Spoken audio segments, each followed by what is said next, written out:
Last minute shakeup at 5:30 a.m., laundry situation not good. And when your focus is on helping your clients, it's easy to forget about yourself. But NASM knows trainers. Morning ride is okay. And staying in front of the day isn't always as simple as 1, 2, 3. So when the unexpected has you pressing pause, What's the latest on creatine? I'm going to get back to you on that. let NASM1 help you press play. Visit NASM.org to sign up for a membership today.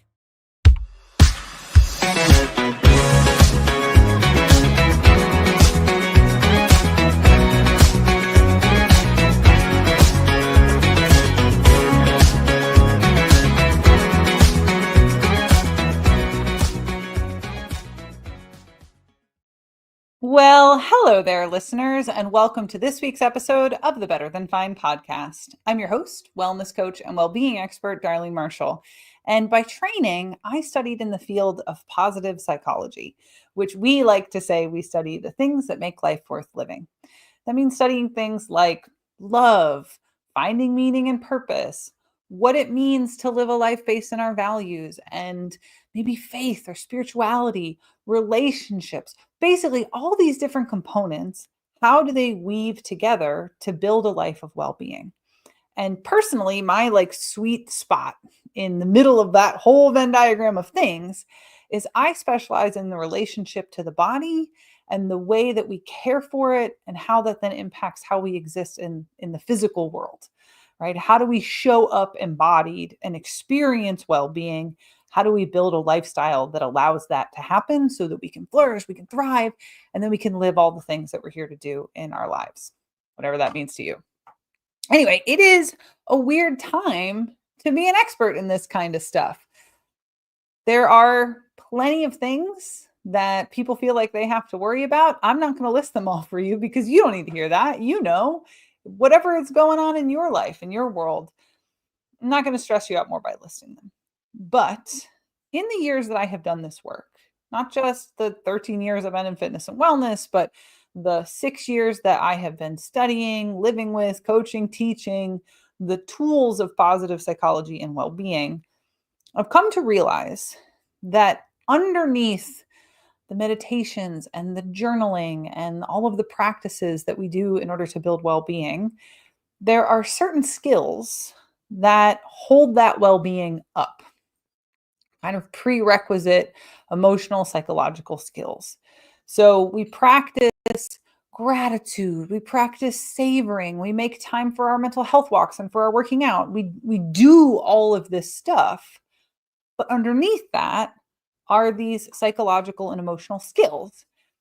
And I've found with myself and with the people I work with that oftentimes we weren't taught this stuff. Most of us weren't brought up in a way that we explicitly learn these psychological and emotional skills. Now, some people find their way to it. The lucky people maybe had parents or guardians or adults in their lives, coaches, teachers, who understood it enough to teach them. I think that's where this push of the last, decade or so of social emotional learning, what they were trying to do. But I found that if you're someone who's gotten those skills kind of by osmosis or maybe even by accident, you might take them for granted. Okay.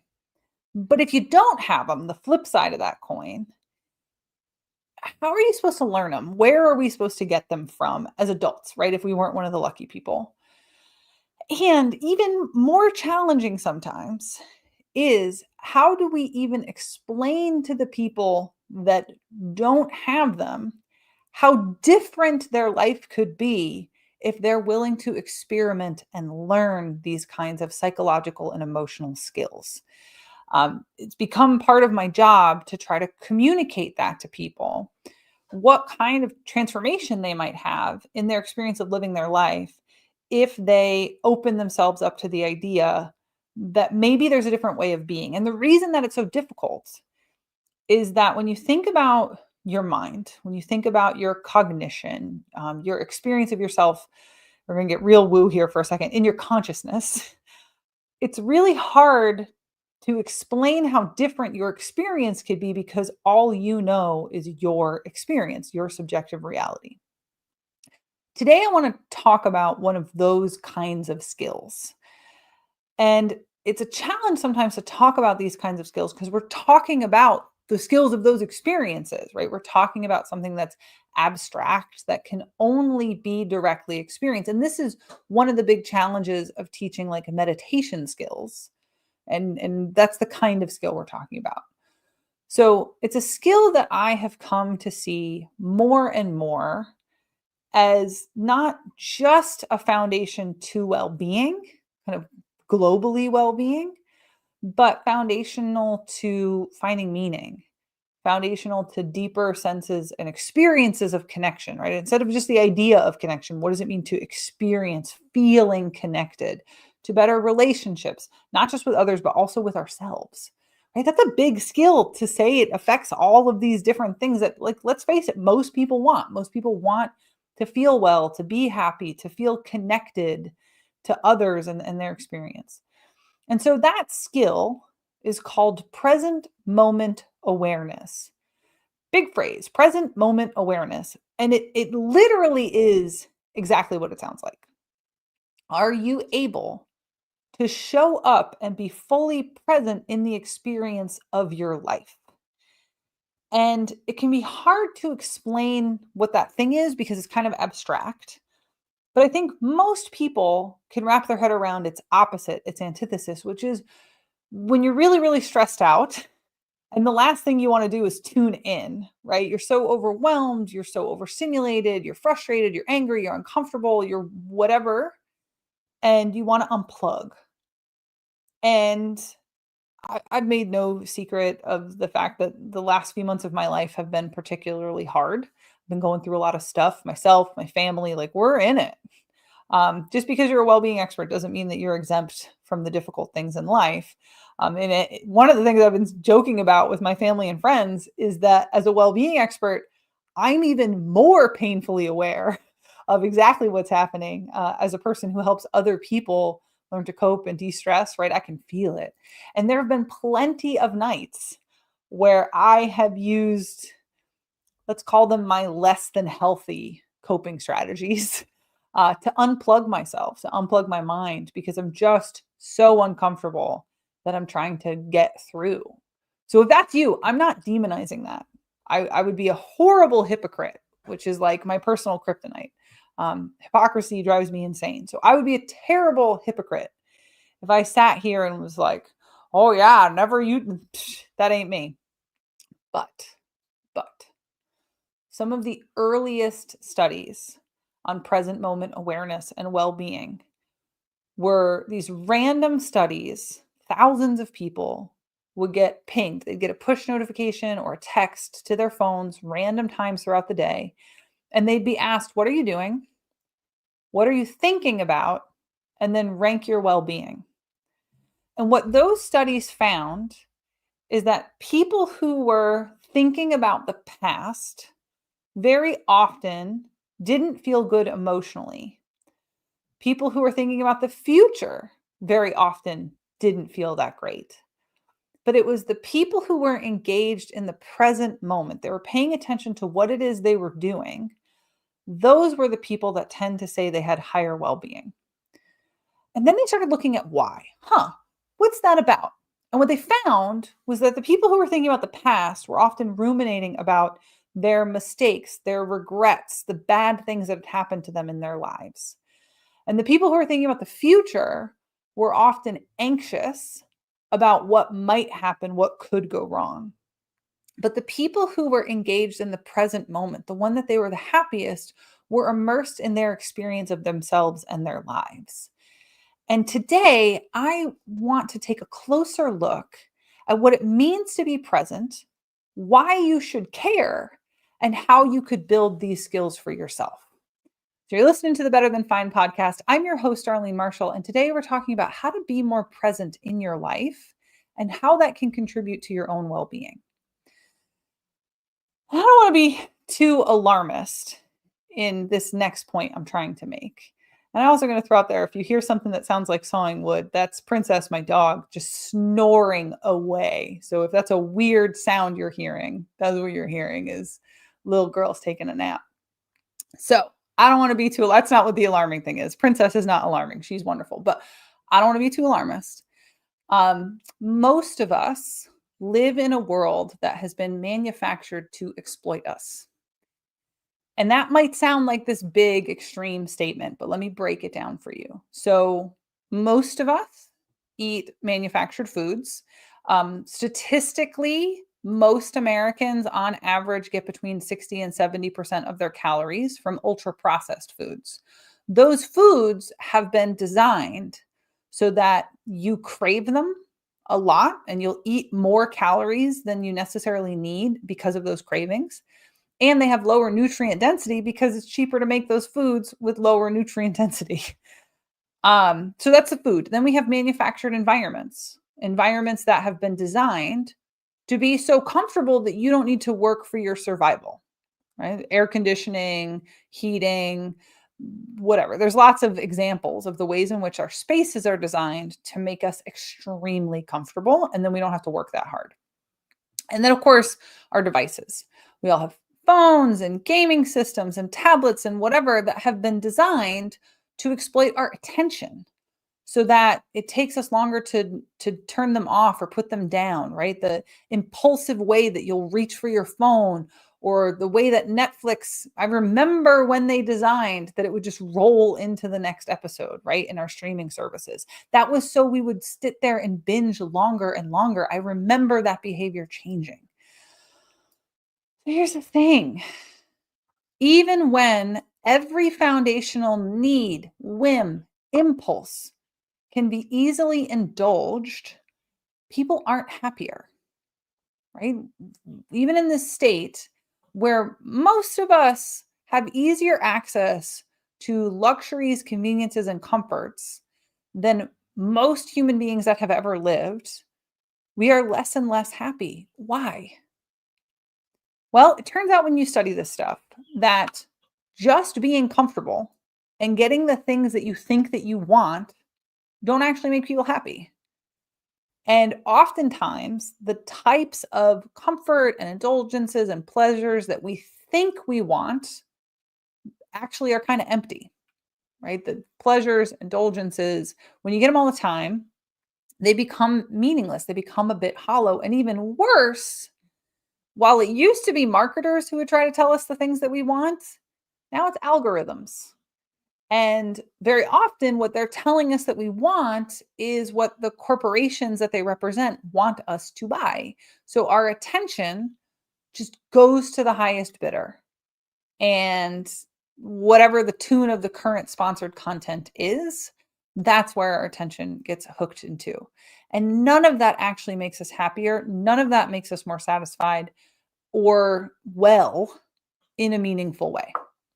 Bummer on top of everything else we're trying to cope with, right? I know this is like such a bummer start to this episode, but so many of us have been told for so many years, go outside, literally touch some grass, move your body, supplement whatever the current trendy mushroom is, and practice your gratitude, right? We've been fed this narrative of these individualistic practices that we can do.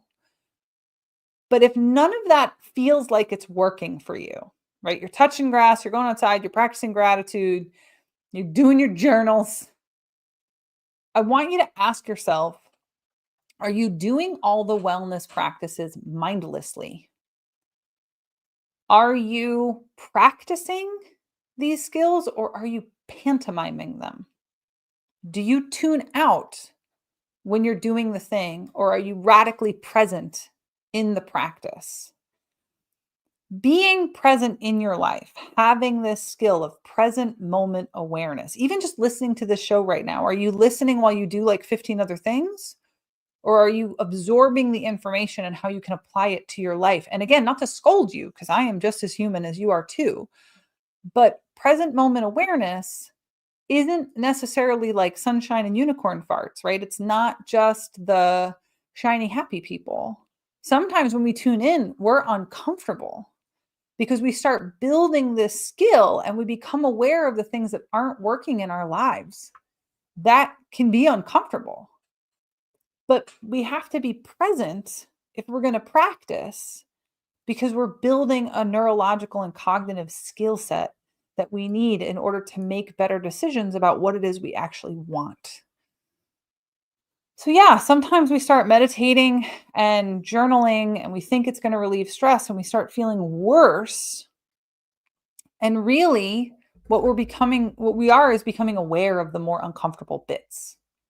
Right? We're starting to wake up to what doesn't work, which we have to do if we're going to build meaningful, sustainable well-being and positive skills. So I'm going to assume if you're a longtime listener that you already feel these things, but maybe you're a new listener. So generally, when the goal is well-being, we want to build authenticity. We want to build well-being through meaning and purpose, and then actualizing on our unique potential, contributing to the things that give us meaning and purpose, which means being honest with ourselves about who we are, about what we want, about what's actually working. And in order to do that, you got to be present with yourself and your experience enough to know how you actually feel and what you're actually experiencing. And that allows you to then show up for yourself and advocate for the things that you actually want, or have good boundaries, to know what you really want to do or don't even like, or what have you been doing to placate other people. That's a pretty foundational skill, right? That allows us for self-reflection and then to show up with authenticity. That's present moment awareness. It's being in your own experience of what you're actually feeling and thinking and experiencing, so that you can make better decisions, so that you can show up for yourself. And then the question is, but how? How are some of the things that you do to support and build presence? Sorry, I said how are. Here are. Haha. Let's try that sentence again. Here are some of the things that you can do, that anyone can do, to support and build present moment awareness and to really meet themselves.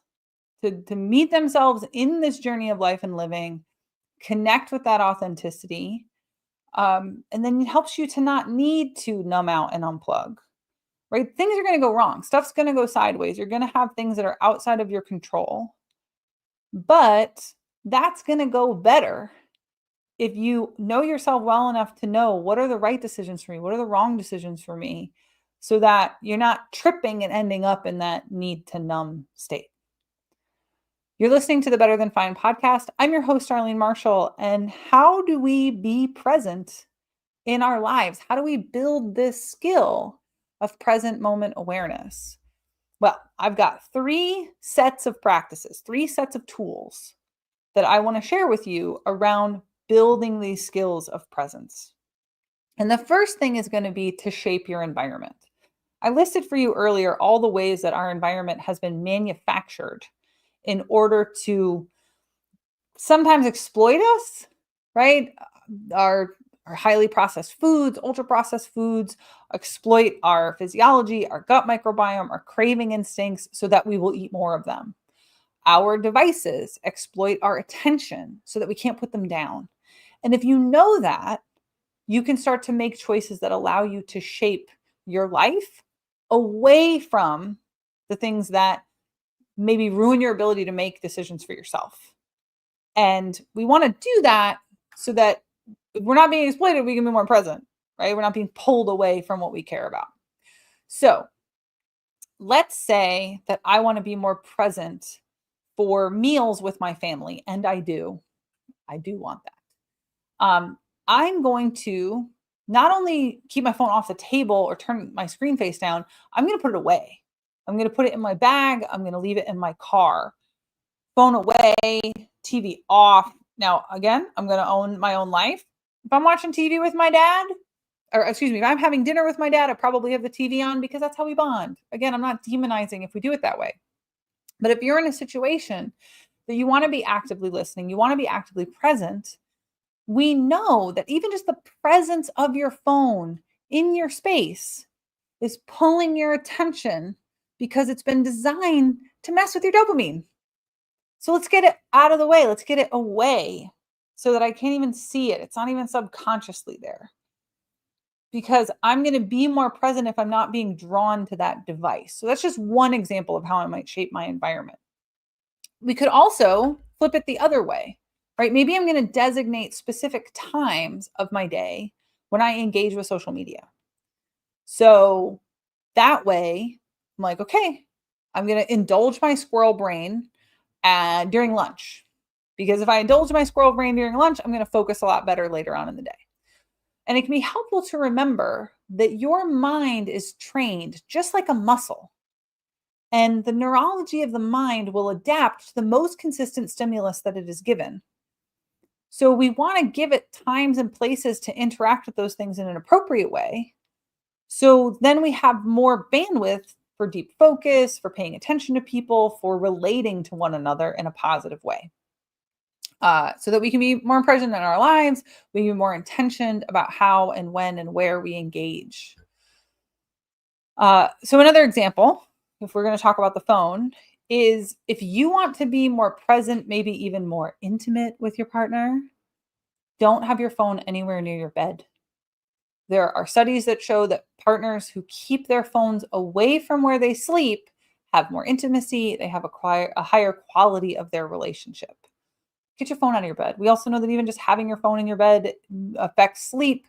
The presence of it in itself makes your nervous system want to have the on switch on. And when you're sleeping, you want the on switch off. So, like I say, category number one of ways that you can be more present in your life is to shape your environment toward presence. Choose how you interact with your phone, make it intentional. Make spaces and times that are sacred in a way and are made for presence. And personally, I think meals and any time that you're on like a smushy surface, so beds, couches, comfy chairs, like places where people are intimate and connected, those should be not phone spaces, because we don't want to sink into the comfort and have the indulgence of the phone and then we totally lose presence about who and where we are. So bring intentionality to the shaping of your environment so that you can cultivate presence. That's thing one in being present in your life. Okay, thing two, you've probably encountered before. We've even talked about before on the show. We're probably going to keep talking about it on the show, which is mindfulness practices. Now, oftentimes you'll hear, just like people talk about mindfulness and meditation as if they're interchangeable, they're not. People will talk about present moment awareness and mindfulness as if they're interchangeable. They're also not. So, present moment awareness is a broad awareness of your experience in your life as it evolves and unfolds. Whereas mindfulness is a practice of observing your experience of doing something without judgment. Those probably sound very similar.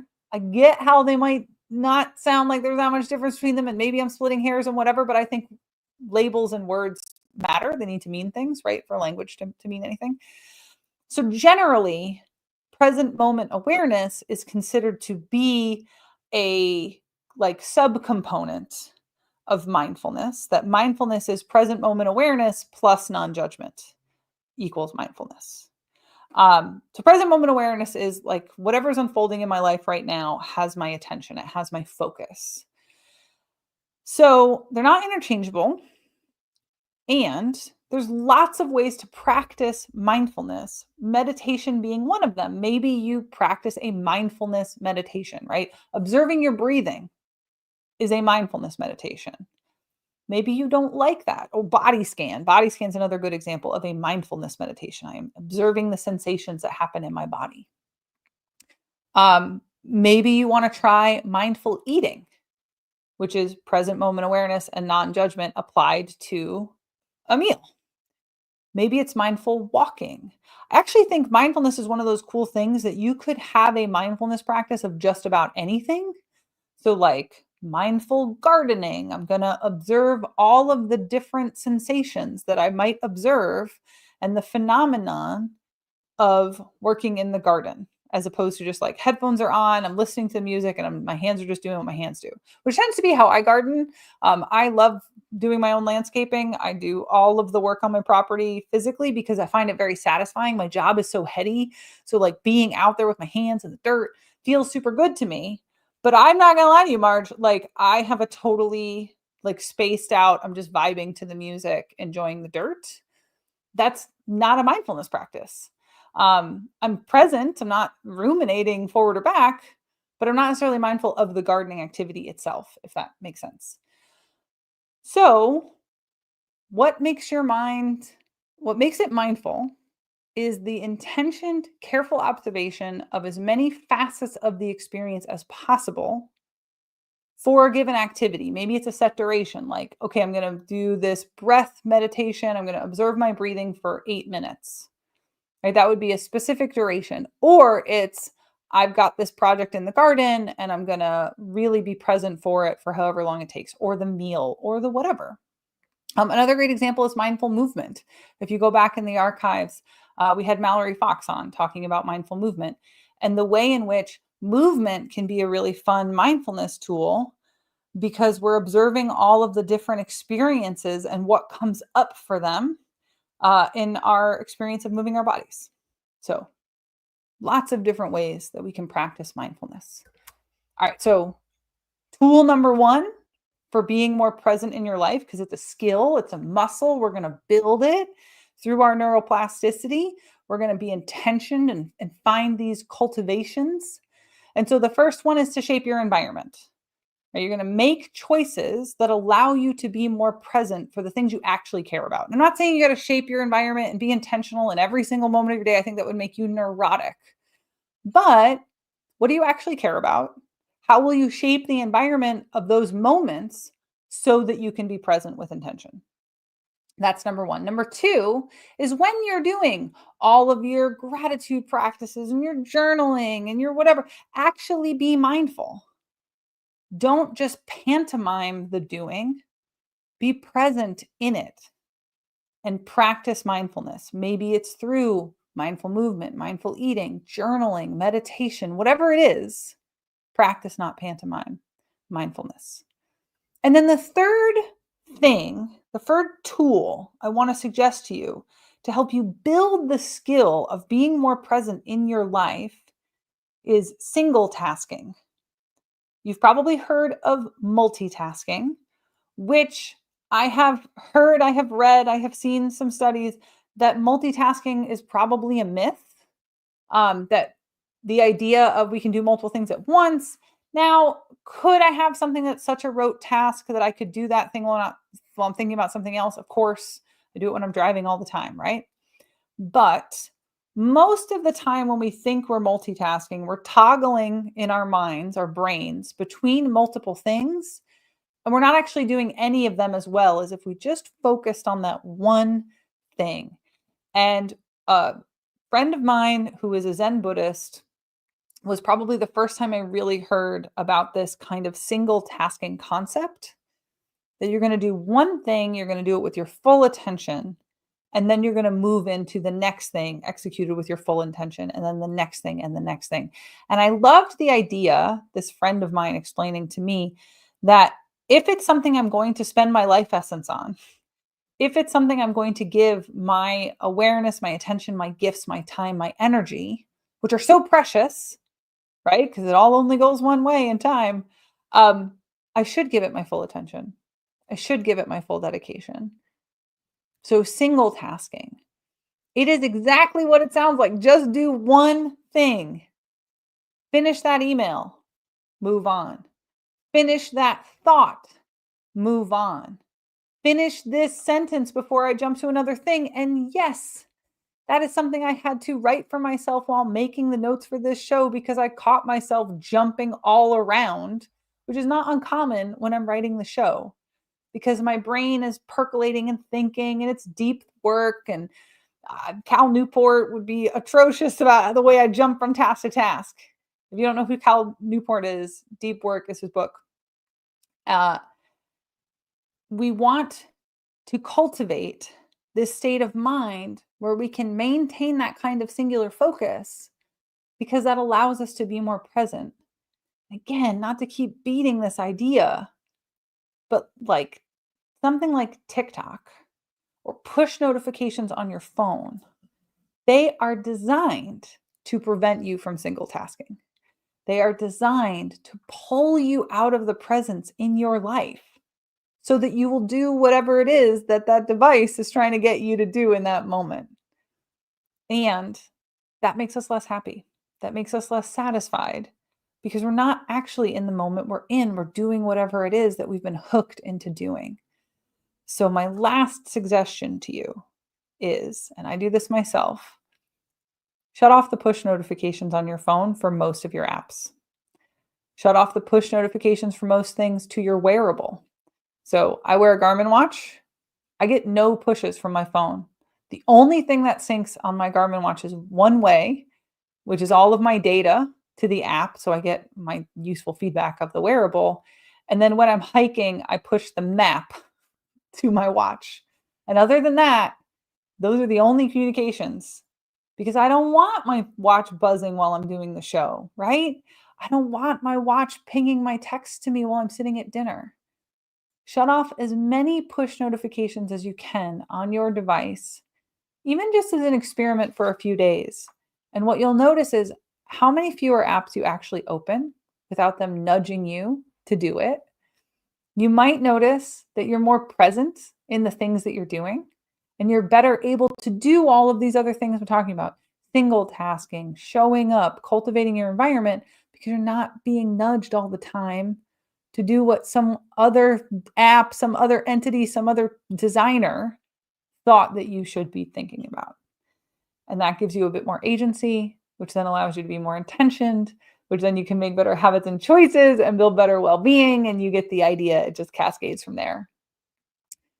Some of these things sound so simple, but the other thing that I really have noticed in the 13 years I've been doing this is most people think they want the latest fad, the latest tip or trick or idea to hook their whatever.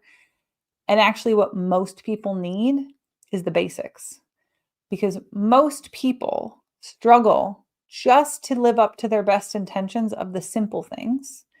And while the complicated stuff is flashy and cool, one of the gifts of getting into my midlife is being able to see the way that it's the simple stuff that actually leads us to the good stuff. All right, we're going to leave it there. Of course, I'd love to hear your feedback on this and every episode of Better Than Fine. So if you want to reach out and give me your feedback, its email is info@darlene.coach. My Instagram is also darlene.coach. My website, wait for it, darlene.coach. You can find me easily on LinkedIn. If you're a fan of the show, I hope you've already subscribed, share, like, comment, do all the things. Thank you to everyone who's left us a review. If you haven't, you should do it too. Thank you so much. Take good care of yourselves and be well.